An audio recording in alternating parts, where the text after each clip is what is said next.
Assalamualaikum warahmatullahi wabarakatuh. Selamat datang di Sarjana Pertanian Channel. Jadilah bagian dari kami dengan like, komen, dan subscribe.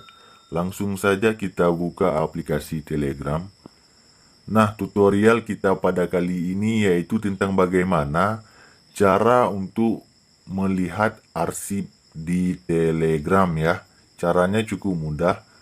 Langkah pertama kita jika ingin melihat arsip ya, kita harus mengarsipkan salah satu kontak ataupun di sini ada grup ya, sama saja. Nah, saya contohkan saja di grup ya. Jadi kawan-kawan jika ingin mengarsipkan dari kontaknya juga bisa ya. Kita tekan dan tahan pada kontak ataupun grup yang akan kita arsipkan. Nah, begitu kita tekan dan tahan, kemudian akan muncul titik 3 di pojok kanan atas. Klik saja pada titik 3 tersebut. Nah, di sini kan ada tulisan ya, ada arsip, tandai baca, hapus dari cache, dan lain-lain ya. Silahkan klik saja arsip. Nah, sudah diarsipkan ya.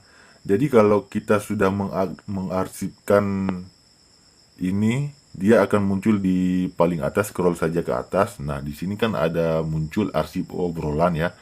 Nah, arsip obrolan ini hanya akan muncul ketika kita melakukan arsip sebagai barusan ya. Contoh sebagai barusan, dia akan muncul folder arsip obrolan. Tinggal kita buka saja. Nah, di sini akan muncul beberapa yang memang sudah kita arsipkan. Saya rasa tutorial tentang cara melihat arsip di Telegram cukup sekian. Jika ada pertanyaan lain silahkan komen di kolom komentar. Demikian video kita pada kali ini. Sampai jumpa di video kami yang lainnya. Assalamualaikum warahmatullahi wabarakatuh.